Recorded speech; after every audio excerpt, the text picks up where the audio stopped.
Bueno, antes de empezar con la palabra que el Señor trajo hoy a mi vida y que voy a compartir con ustedes, quería comentar que ayer empezamos la escuelita, que fue una bendición con Ale y con Isa, que salimos por el barrio a reunir los niños de la zona, que fue algo diferente, y en especial vimos esa disposición de los niños, que a veces no la vemos con los adultos. Cuando nos acercábamos a las casas, porque ya veíamos que allí había niños, el adulto como que era más reticente, pero el niño como que animaba a su papá que se acercara, ¿no?, al portón, a la puerta, para ver qué era lo que nosotros teníamos para decir. Bien, y me llamó la atención, sobre todo, en una casa que llegamos y había una niña allí afuera, y bueno, y preguntamos si estaba su mamá, y la niña dice: no, está mi papá. Bien, ¿lo podés llamarlo? Porque así podemos hablar con él y le vamos a contar qué es lo que vamos a empezar a hacer en la iglesia. Y bueno, y se acercó el Señor. Ya cuando le ves la cara, ves esa desesperanza que tenía ese señor, como que estaba turbado. Y bueno, y le explicamos que éramos de la iglesia Misión Cristo es Vida, que hoy íbamos a comenzar con la escuelita, y bueno, que queríamos convocar a los niños de la zona, que todos los sábados íbamos a venir a buscarlos, y bueno, compartir con ellos la palabra del Señor, íbamos a jugar, a cantar, bueno, en fin, explicarle más o menos la actividad que íbamos a tener con su hija. Y él me escuchó atentamente, y lo que más me llamó la atención fue que me dijo: sí, la dejo, a ver si ustedes le pueden cambiar la cabeza. Yo dije: tremendo, porque evidentemente que nosotros somos los que teníamos que cambiarle la cabeza a su hija, ¿no? Y ahí vemos lo que está pasando con las familias, ¿no? Porque en realidad el cambio de cabeza tenía que ser de él para poder, ¿no?, ayudar a su hija. Y bueno, ayer no le dije que él también tiene un lugar aquí en la iglesia, pero el sábado que viene lo voy a invitar para ver si él también puede cambiar su cabeza y ayudar a su niña, y no solamente nosotros en una hora. Aleluya, gloria al Señor. Bueno, cuando tenemos que compartir la palabra, sobre todo en mi caso, siempre después que sé que tengo que predicar, empiezo como que a tener el radar como para todos los lados, ¿no? Como que uno quiere captar a ver qué es lo que el Señor tiene para darle a uno y que podamos compartirlo. Y bueno, en estos días, desde el miércoles que supe que tenía que predicar, el Señor ha hablado, me ha mostrado varias palabras, pero llegué a la conclusión de que la que tenía que compartir y la que Él me incitaba a dar fue hablar de Jeremías. Conocemos a Jeremías, que es un profeta que fue llamado desde muy joven. Él tenía un poco más de 20 años. Cuando el Señor me pone esto en mi corazón, fui evidentemente a buscar información sobre este siervo de Dios, y lo primero que decía es: Jeremías significa el Señor levanta. Y Jeremías, que fue un profeta llamado por Dios desde temprana edad, vivió en una época en que había decadencia en el pueblo hebreo, tanto desde lo político, desde lo moral, desde lo espiritual. Y entonces cuando leía que Jeremías significa el Señor levanta, pensaba, ¿no?, que realmente ese siervo fue levantado por el Señor, porque muchas veces él se sintió caído. Cuando nos levantamos es o porque estamos caídos o porque en el lugar que estamos tenemos que levantarnos un poco más, elevarnos. Y eso pasó con Jeremías. El Señor lo levantó cuando se sintió caído, pero además lo hizo elevar, ¿no?, a su presencia, y él fue la fortaleza de Jeremías. En el capítulo 1 de Jeremías dice 1:5: antes de que te formase en el vientre te conocí, y antes que nacieses te santifiqué. O sea que el Señor ya tenía dispuesto para Jeremías una tarea. Y cuando dice te conocí antes de que te formaras en el vientre de tu madre, eso le fue dicho a Jeremías cuando fue levantado como profeta, y para Jeremías fue algo asombroso, algo que lo llevó, ¿no?, a pensar mucho sobre eso que el Señor ya había profetizado sobre él, ¿no? Y pensando en nosotros, también sabemos que nuestro Dios nos conoce desde el vientre de nuestra mamá, y también nos incita a que creamos en Él, porque Él, a pesar de que nosotros a veces tenemos dudas o tenemos a veces vaivenes en lo que Él quiere para nosotros, porque cuando Dios levanta a Jeremías como profeta, Jeremías estaba un poco asombrado, ¿no?, de la tarea que el Señor le había encomendado, le estaba encomendando, porque su pueblo estaba en una situación de pecado. El pueblo idolatraba a quienes no tenían que idolatrar, a dioses paganos, y estaban en incredulidad, no tenían esa certeza de que lo que Dios decía iba a ser así. Y entonces Dios, antes, ¿no?, de que él se sienta como debilitado, le dice que él lo conocía y que él sabía desde el vientre de su mamá que él estaba capacitado para esa tarea que le había encomendado. Y después dice que su pueblo, el reino del sur, Judá, fue cautivo en ese momento por Nabucodonosor a Babilonia. Cautivo por lo que decíamos, porque estaban en decadencia, porque ellos vivían para dioses paganos, y bueno, esos reyes que en ese momento estaban gobernando, lo que hicieron fue cautivarlos, hacerlos cautivos.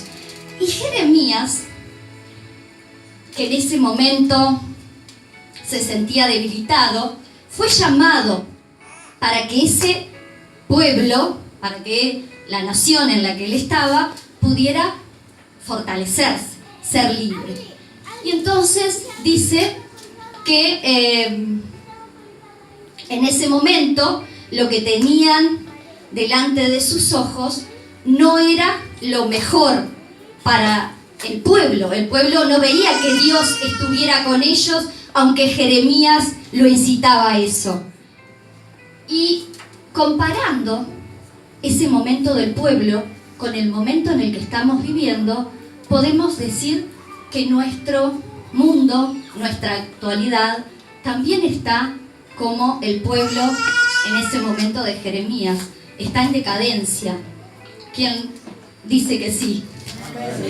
Está en decadencia. Nosotros vemos que todo lo que es violencia, todo lo que es falta de valores, falta de buenos hábitos, se está apoderando del mundo, y ya lo que el Señor nos marcó, eso como que está siendo dejado de lado por la sociedad toda. Solamente nosotros, como hijos de Dios, que Él nos ha revelado su verdad y nos ha puesto en su camino, estamos como constantes y firmes para poder llevar a aquel que no conoce las buenas nuevas, y decirle al mundo, a ese ser que está perdido en el pecado, de que existe algo diferente a lo que el mundo le ofrece. Entonces ahí vemos la comparación, la similitud entre lo que vivió el pueblo de Jeremías en su época y lo que estamos viviendo en esta época. Y aparece una palabra que se llama apostasía. La apostasía quiere decir alejarse de la verdad. Alejarse de la verdad. Nosotros nos ha sido revelada la verdad a través de la palabra del Señor. Tenemos marcado un camino. Y ellos en aquel entonces estaban alejados de la verdad porque estaban rebeldes contra Dios. Había una rebelión contra Dios. Y eso es lo que está pasando hoy en día. Hoy en día estamos, los del mundo están apóstatas. ¿Por qué? Porque se alejan de la verdad y muchos conociéndola. Entonces, lo que Jesús vino a este mundo para poder transmitir esa verdad y nos legó a nosotros como sus hijos que también lo pudiéramos hacer, es lo que tenemos que hacer. Tomar eso como legado, y así como Jeremías en aquel entonces, que se sentía débil y que no sabía si realmente iba a ser capaz de cumplir con esa tarea que Dios le había encomendado, nosotros tenemos que tener confianza y saber que si Dios está con nosotros, ¿quién contra nosotros? Amén. Si Dios nos mandó una tarea a cumplir, es porque Él nos ha capacitado para eso. Amén. Y nos va a capacitar, sí, y sabemos que en Él tenemos la victoria. Amén. Amén. Bien. El capítulo, eso es como una introducción para que ustedes sepan quién era Jeremías. Y ahora el capítulo y el versículo que yo elegí fue el capítulo 15, versículo 16, que dice así: fueron halladas tus palabras y yo las comí, y tu palabra me fue por gozo y por alegría de mi corazón, porque tu nombre se invocó sobre mí, oh Jehová, Dios de los ejércitos. Bien, cuando meditaba en esta palabra y pensaba en todo lo que Jeremías había pasado y pasaba en ese momento, cuando dice fueron halladas, cuando uno halla algo es o porque busca o porque algo le es mostrado, algo se pone delante de uno para que lo podamos ver, para hallarlo. Y bueno, y eso hace Jesús, eso hace nuestro Dios con nosotros. Cuando viene a nuestras vidas, nos pone delante su palabra, y entonces ahí nosotros lo que tenemos que hacer es que esa palabra no sea una palabra encerrada solo en mí, sino que esa palabra tiene que ser vida para otros. Y dice así: fueron halladas tus palabras y yo las comí.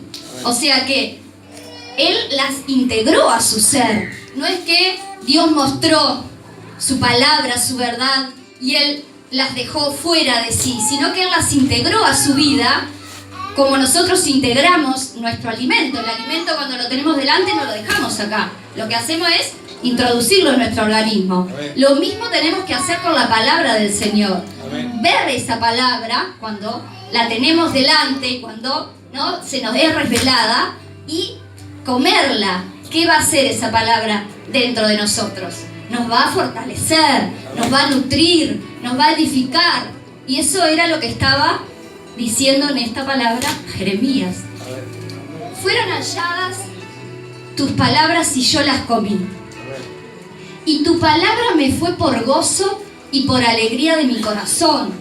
O sea que, como decíamos, esa palabra, a pesar de las circunstancias que podamos pasar, de esas situaciones que a veces la vida nos presenta y nos enfrenta, si tenemos claro lo que el Señor quiere de nosotros y sabemos cuál es el camino que nos ha marcado, no tenemos que temer, no tenemos que perturbarnos, sino que al contrario, estar confiados que el Señor va a estar siempre con nosotros y nos va a sacar de eso que en el momento estamos pasando. Dice: porque tu nombre se invocó sobre mí, oh Jehová, Dios de los ejércitos.